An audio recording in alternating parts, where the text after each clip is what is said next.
No es un secreto para nadie que el monopolio de la rata es una empresa que haría lo necesario para apoderarse de todas las empresas de entretenimiento y que no tiene escrúpulos en sus acciones. Justo este 1 de enero del 2024, el primer cortometraje de Disney, Steamboat Willie, pasa a ser una obra de derecho público, algo que muchos han estado esperando desde hace más de 75 años, que es cuando en principio la rata orejona debió ser pública. Pero bueno, cosas han pasado en todos estos años, pero al fin le han pillado y ya no encontró forma de seguir alargando lo inevitable. ¿Significa esto que los furros podrán vender sus doujinsis cochinos de Mickey? ¿Que podré por fin montar mi Disneylandia en el patio de mi casa? ¿Que Disney dejará de demandar a los fans?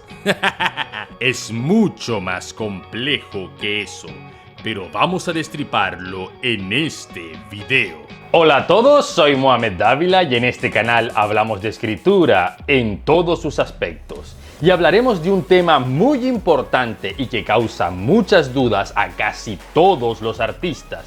Hoy hablaremos acerca de los derechos de autor, específicamente aquellos de obras artísticas, y cómo el imperio malvado de la rata ha causado la destrucción de miles de obras y la sepultura de millones de artistas. Lo primero es entender que los derechos de autor son normas legales que en teoría protegen a los artistas y sus creaciones. Existen dos tipos de derechos de autor: los morales, que es básicamente el derecho a ser reconocido como el creador. Estos derechos son permanentes y existen desde que se crea la obra, pero en caso de duda siempre es mejor ir a la oficina de derechos de autor de tu país y pedir un certificado. Son gratis y se hacen de forma virtual, así es más fácil en caso de pleitos. Y luego están los derechos comerciales o patrimoniales, que son el derecho a publicar, editar, sacar una adaptación o cualquier venta. Estos tienen fecha de vencimiento y se pueden vender o ceder, y cuando caducan pasan a ser obra de derecho público. Estos plazos cambian según el país y si la obra es propiedad del autor o de sus herederos naturales, si pertenece a un tercero o si es propiedad de una empresa. Las primeras leyes de derecho de autor conocidas fueron en Inglaterra con el Estatuto de la Reina Ana en 1710, que mantenía los derechos sobre la obra por 14 años, renovables una vez si el autor aún no había muerto, lo que no era mayor a 28 años en el mejor de los casos. Esta norma buscaba proteger a los escritores de que cualquier imprenta simplemente publicara sus libros y los vendiera sin darles ni siquiera las gracias, y era común ni siquiera mencionar al autor. Siempre ha sido complicado ser escritor, pero en aquellos tiempos se pasaban de lanza, y con estos estatutos nació el copyright. En 1790 Estados Unidos se copió y creó la ley sobre el copyright, usando los mismos plazos, pero estos no protegían obras musicales o arquitectónicas, que en aquellos años la industria musical era tierra de nadie. Pero este plazo de 14 años la verdad es que era muy poco, ya que una obra literaria sin internet ni la globalización que tenemos hoy en día tardaba mucho en hacerse rentable comercialmente, por lo que cuando se hacía famoso en otros países, el autor ya no tenía derechos sobre la obra, si es que aún seguía vivo, así que al final no podían gozar de las ganancias de su propio trabajo. Por eso, en 1831 se alargó de 14 iniciales a 21 años, renovables si el autor seguía vivo, para un total de 42 años. Luego se alargó una segunda vez en 1909, pasando el plazo de renovación de 21 a 28 años, con el fin de que su obra pudiera llegar a sus herederos. Pero no fue hasta 1950 en que extrañamente se comenzó a alargar de forma agresiva el plazo de vencimiento. En 1962, en 1976 y en 1998. Y he aquí la casualidad. que Walt Disney murió en 1945, lo que significa que los derechos de sus creaciones no podían seguir actualizándose. Y debido a que muchos inversionistas estaban interesados en seguir siendo los únicos que disfrutaran del dinero producido, se pagó a muchos senadores y se impulsaron reformas para seguir alargando los derechos del ratón Miguelín, llegando en condiciones apropiadas a alargar los derechos por cerca de 100 años. Y tú puedes decir que es su propiedad, que pueden conservarla todo lo que quieran, que es un ridículo, que ponte a trabajar, que lo quieren todo regalado, y yo te diré, sí, puedes tener razón, pero no estás viendo el panorama completo, ya que estas leyes modificadas por Disney no solo afectan sus propiedades intelectuales, sino todas las propiedades intelectuales artísticas. Y aunque en principio puede parecer bueno, no lo es. Esto afecta especialmente a los escritores que vivieron en periodos cercanos a Walt Disney, ya que sus obras están en un vacío en el que están cerca de ser de dominio público,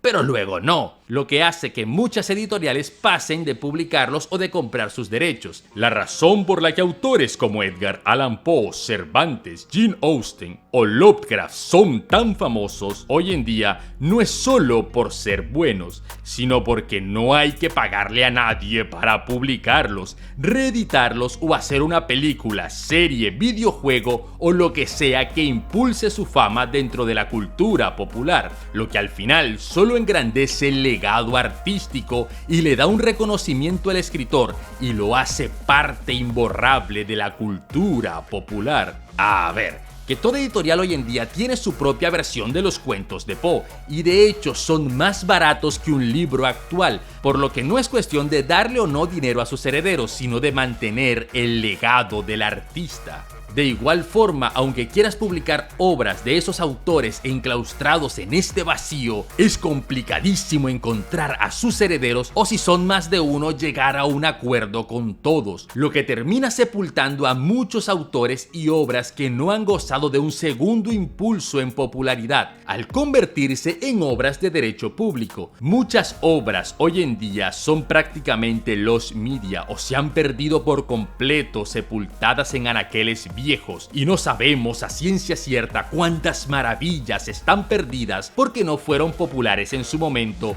y no han tenido nunca un segundo impulso. La razón por la que desde hace décadas solo escuchamos a los mismos autores no es solo porque son muy buenos, es porque los autores de siguientes décadas están siendo enterrados bajo las leyes impuestas por corporativos Disney. Porque cuando preguntas a alguien por un libro, siempre te recomendará un libro de hace más de 100 años o uno de menos de 30, porque existe un vacío artístico de 70 años que el ratón causó. Las pocas personas que conocieron estas obras en sus años de novedad ya los han olvidado y terminarán desapareciendo.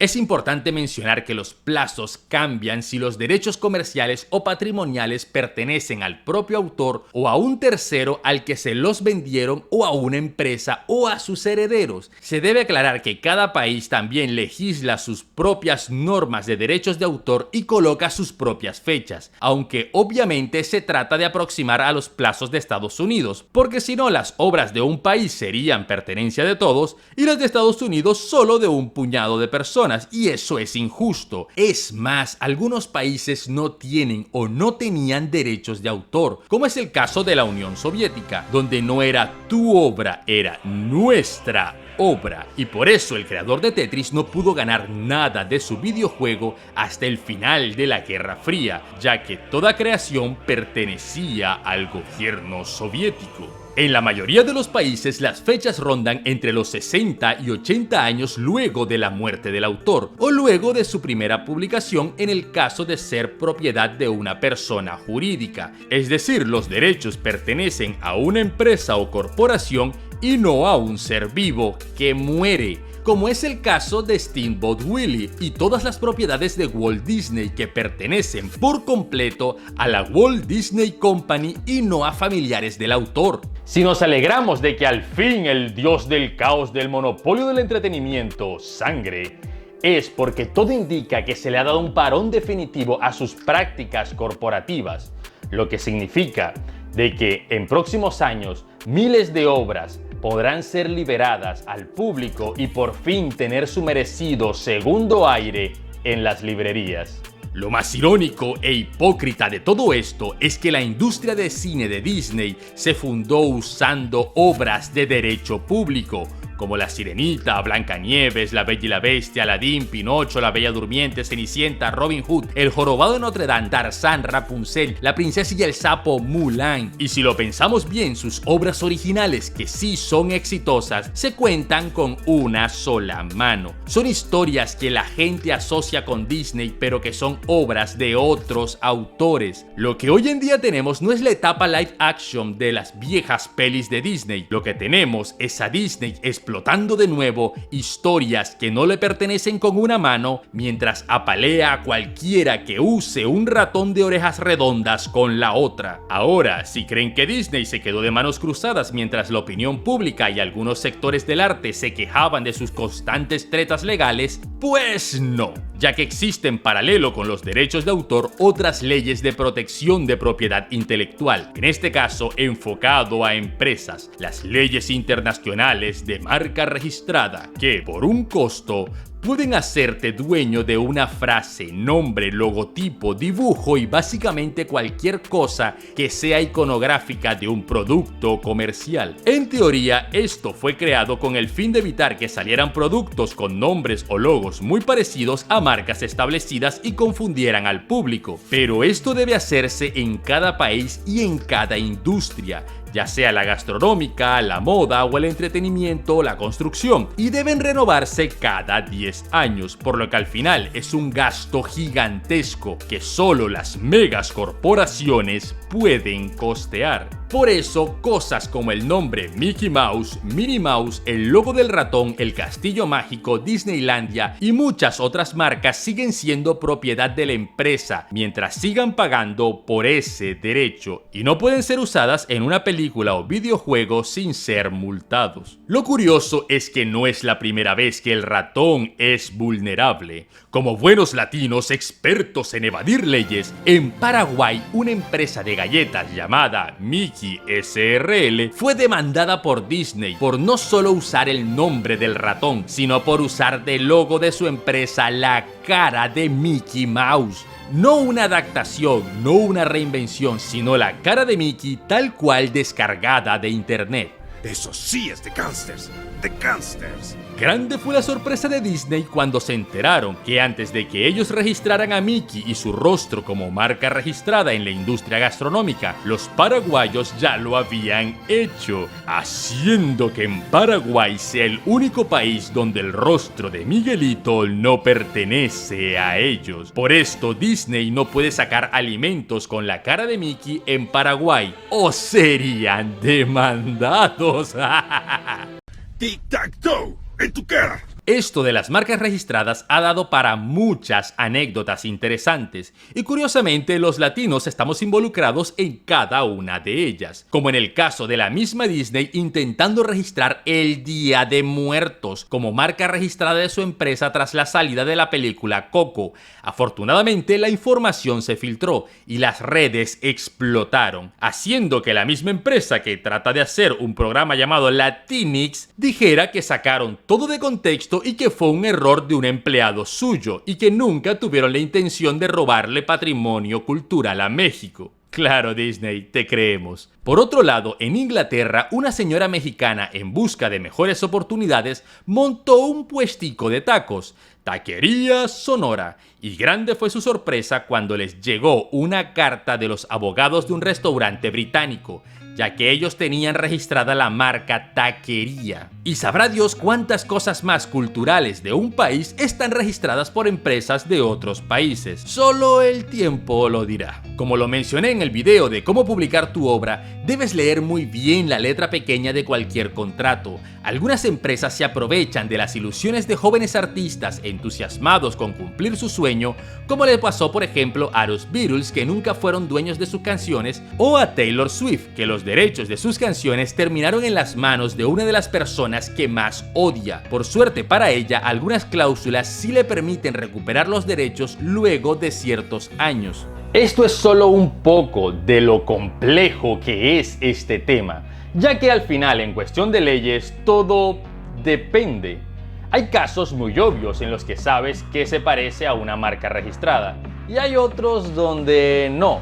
Al final todo se define por quién puede pagar el mejor abogado.